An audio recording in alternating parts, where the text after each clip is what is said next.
नमस्कार, मैं हूं आपके साथ रवीक्षा शर्मा और आप देख रहे हैं रियल न्यूज। चलिए रुक करेंगे आज की मुख्य खबर की ओर। समाजवादी पार्टी के जिला कार्यालय अकबरपुर अंबेडकर नगर पर किसानों की आवाज बुलंद करने वाले प्रखर किसान नेता भारत रत्न पूर्व प्रधानमंत्री स्वर्गीय चौधरी चरण सिंह की जयंती पर कोटि नमन किया गया। कार्यक्रम में सपा विधायक राम अचल, राजभार विधायक आलापुर, जिला अध्यक्ष जंग बहादुर यादव, उत्तम सिंह चौधरी सहित वरिष्ठ नेता मौजूद रहे। समाजवादी पार्टी के सांसद लालजी वर्मा ने मीडिया की खास बातचीत में क्या कुछ कहा, आइए सुनते हैं। अमित मौर्य की रिपोर्ट। आज मनाई चौधरी चरण सिंह की जयंती, इस पे आप क्या कहेंगे? चौधरी चरण सिंह इस देश के किसानों के मसीहा थे और कमजोर लोगों के पास अगर आज जमीन का मालिकाना हक है तो मेरा मानना है कि चौधरी चरण सिंह जी के देन है।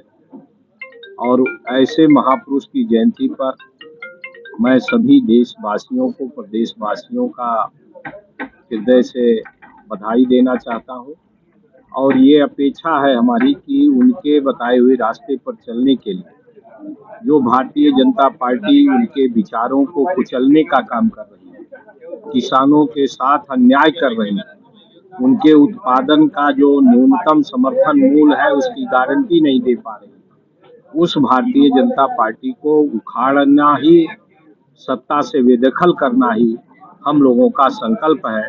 और चौधरी साहब के जन्मदिन पर समाजवादी पार्टी के लोग ये संकल्प लेकर गांव-गांव तक पहुंचेंगे और किसानों के हितों के लिए, कमजोर वर्ग के हितों के लिए भारतीय जनता पार्टी को सत्ता से बेदखल करने का काम करेंगे। बीजेपी से विधायक रमेश मिश्रा ने कहा 27 भाजपा की सरकार नहीं बनेगी, इस पे आप क्या कहेंगे? भारतीय जनता पार्टी को 2024 के चुनाव में ही उत्तर प्रदेश की जनता ने ये संदेश देने का काम किया है कि हमें अब भारतीय जनता पार्टी स्वीकार नहीं है। बहुमत से कम सीटें उनको दिया। निश्चित रूप से हमारा जो मानना है, जिस तरह से अभी राज्यसभा में भारत के गृह मंत्री द्वारा बाबा साहब का अपमान किया गया, इन सारे मुद्दों को लेकर और किसानों के साथ आज भी इस तरह से जुल्म ज्यादती हो रही है, जो वादा आदरणीय प्रधानमंत्री जी ने किया था किसानों को न्यूनतम समर्थन मूल्य देने का, उसका भी गारंटी न देने के कारण किसान जब आज आंदोलन है उनको कुचला जा रहा है। ऐसी स्थिति में उत्तर प्रदेश की जनता भारतीय जनता पार्टी को केवल सत्ता से बेदखल नहीं करेगी बल्कि समाजवादी पार्टी को 2/3 बहुमत के साथ सत्ता में लाने का काम। यूपी के डिप्टी सीएम ने कहा कि बाबा साहब का नाम लेकर अमित शाह जी के विरोध कर रहे हैं, वो पैदाइशी दलित विरोधी हैं। अब जिस डिप्टी सीएम ने कहा वो स्वयं सामंती मानसिकता के हैं, मनुवाद के पोषक हैं।